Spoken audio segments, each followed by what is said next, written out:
There are a lot of dangers in today's gospel. We're all familiar with the story, Jesus walking on the waves.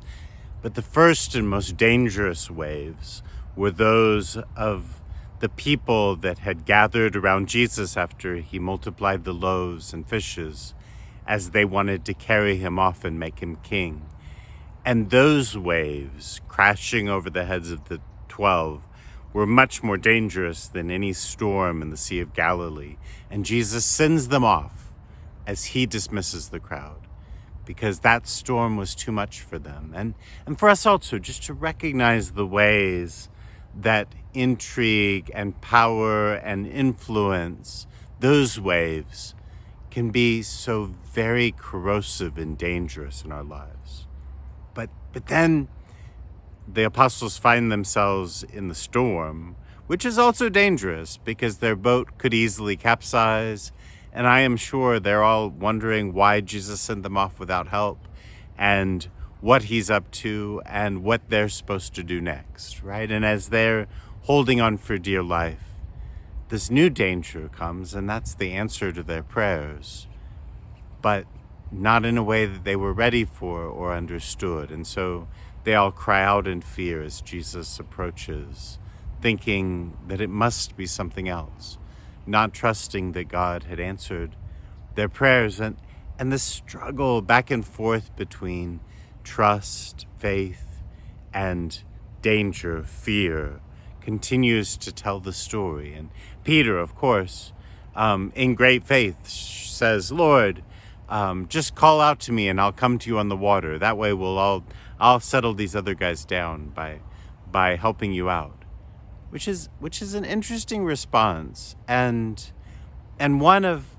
faith, but not completely pure, right? There's some pride, there's some intrigue, kind of all floating in this, which ultimately makes the waves again too strong, too dangerous, and Peter starts to slip into the water. But now his prayer is pure because his need is absolute. And as he calls out to the Lord lifts him out of the water and they land together in the boat. And I love this because so often our prayers can be pompous, our prayers can be demanding, our prayers can be as if we merited them or deserved them. But sometimes our prayers are spoken as a child in need, and God hears and answers those prayers best. And sometimes the dangers around us are such that we don't recognize them and we don't know to ask for help. Sometimes God helps us anyway. And sometimes the dangers around us are such that we have no choice but to seek out his redeeming love. I know a couple that chose this gospel for their wedding gospel. They have a couple of kids now that I've baptized. And at first I thought, well, that's an odd choice. But as I sat with the gospel trying to come up with a reasonably personal homily for their wedding, I recognized that in our sacramental life as a church, marriage being one of those sacraments, we are ministering Jesus to one another, right? We become, through our baptism, Jesus, the body of Christ. And whether that's in the sacrament of reconciliation, that the priest in the person of Jesus offers a concrete expression of the Father's love and mercy, whether that's in marriage, when a husband and a wife love one another with the Father's love, as Jesus loved us, that then what more awesome gift to one another as they live out their marriage than to have somebody that you can reach out to and hold on to as the waves of life overtake you.